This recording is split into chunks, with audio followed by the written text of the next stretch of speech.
A wave of hoax threats is hitting students' inboxes in Putnam, and though they're not real, parents say the fear is. Thanks for joining us for the Fox 61 News at 6. I'm Brent Harden. And I'm Annette Montgomery. The latest in a long string of threats came this morning and in the form of an email in a foreign language about a bomb. Fox 61's Juvenile Johnson is in Putnam, where parents say threats like these have been going on for weeks. Students at Putnam Elementary, Middle, and High School have all been victims of hoax threats to their email. The threats are coming from official student emails, and even though they are fake, they're terrorizing families and staff. This was the email sent to students before school Monday morning. It reads in part, "I broke into the school yesterday and planted 5 explosives throughout the building. They're set to detonate sequentially at 8 o'clock. I've hidden them in the cupboards and in the ceiling." Going on to read, "We have a group of 5 people who are more than willing to carry out our actions throughout the state." Parents of students in the district say these emails are commonplace at schools like Putnam Middle School, where Nikki Jackal's daughter goes to school. They're meant to cause local terror and panic, just to screw with people. They're not meant to actually be a threat.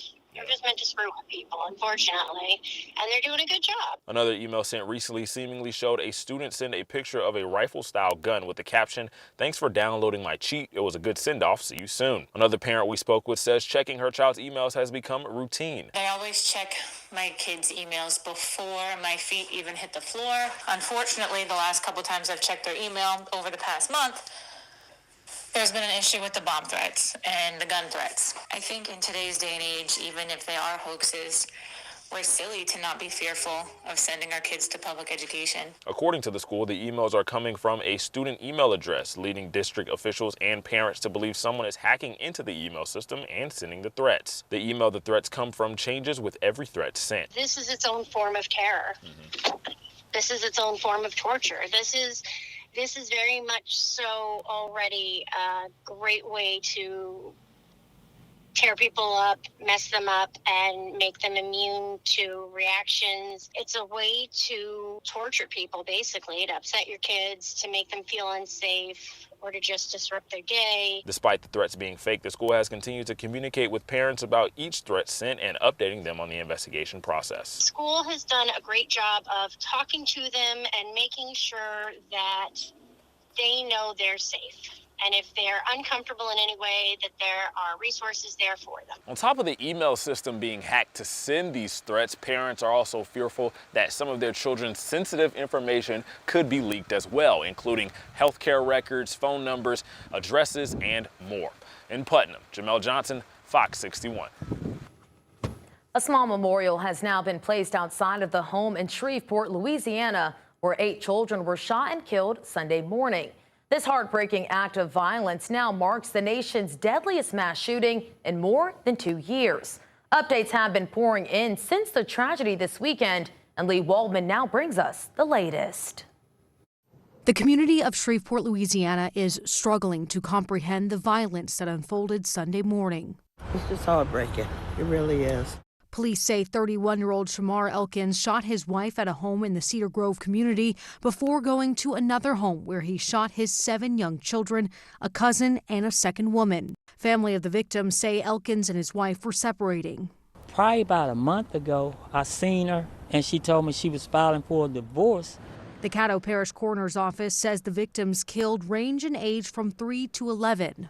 Law enforcement is describing the mass shooting as domestic in nature. It comes on the heels of unveiling the Caddo Sheriff's Office Domestic Violence Unit. I don't believe any of us could have imagined that only days later our community would be shaken by the most heartbreaking tragedies that we have ever witnessed. Some of the children tried to escape the home. A 13-year-old boy broke bones jumping from the roof and is expected to recover, according to police.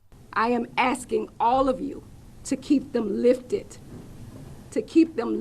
and pray for them like you've never prayed before. This is what I'm asking of you from them. After the shooting, police say Elkins carjacked a vehicle and led police on a chase before he was ultimately killed by officers. Lee Waldman, Fox 61. A planned fight between juveniles in a North Carolina park earlier today led to a shooting that has now left at least 2 dead. That's according to investigators. Officials say this happened this morning around 10 a.m. in Winston-Salem. Police say it started as a planned fight between two people, but several others showed up. Police say that fight escalated to several minors firing shots. Investigators say there are multiple victims with no update on their injuries at this time. Police also say they have identified and located several victims and suspects. The Los Angeles County District Attorney's Office has filed murder charges against singer David Anthony Burke, who uses the stage name David. The 21-year-old was arrested Thursday, 7 months after the body of 14-year-old Celeste Rivas Hernandez was found decomposed and dismembered in the trunk of his Tesla. More than a year before that happened, Hernandez's family reported the 7th grader missing.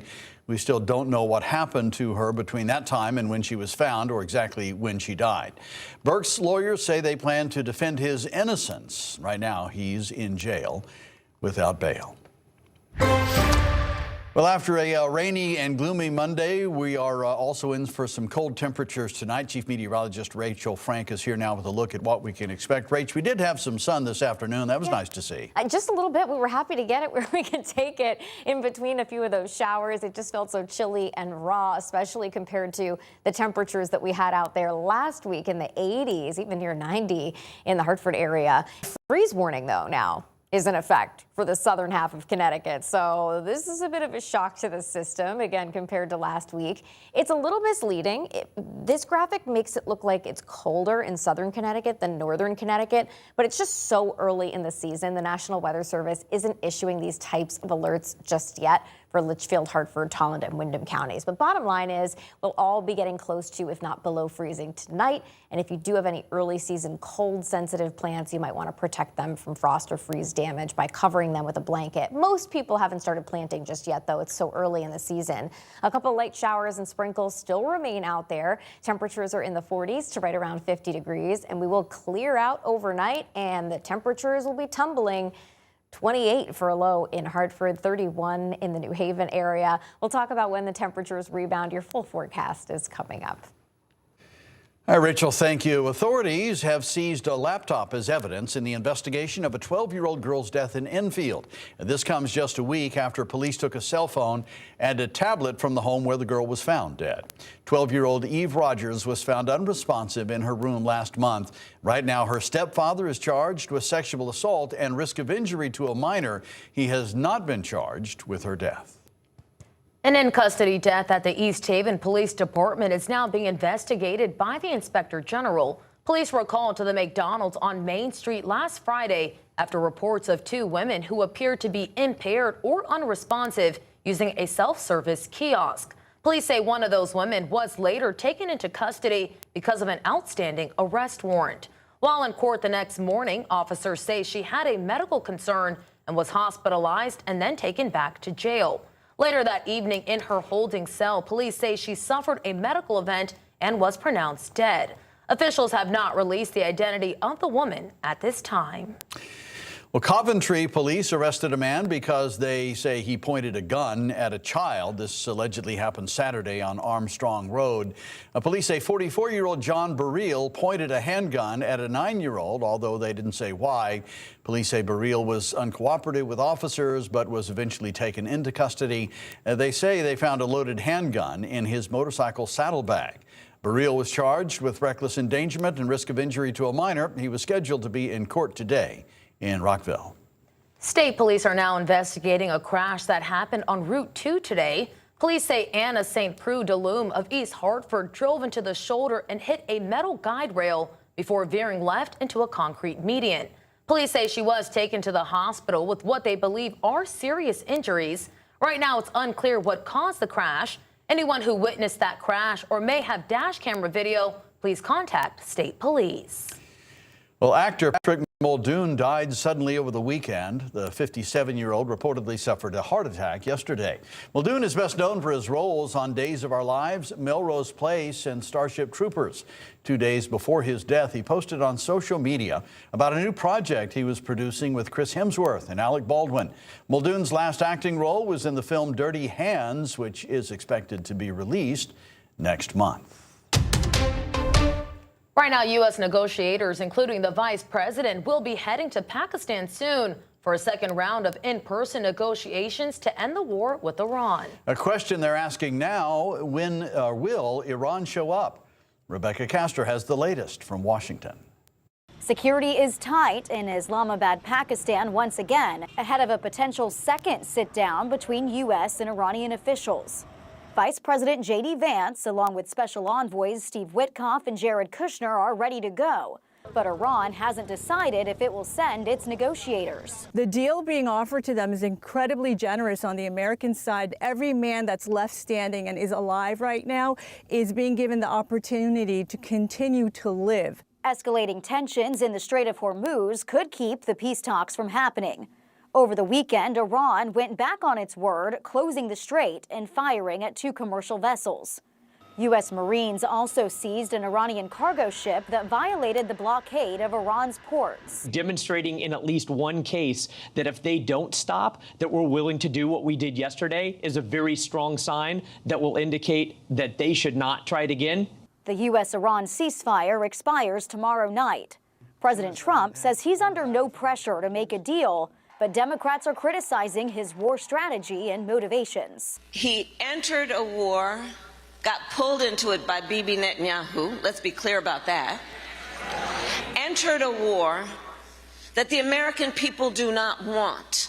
But the president says Israel never talked me into the war with Iran. The result of October 7th, added to my lifelong opinion that Iran can never have a nuclear weapon, did.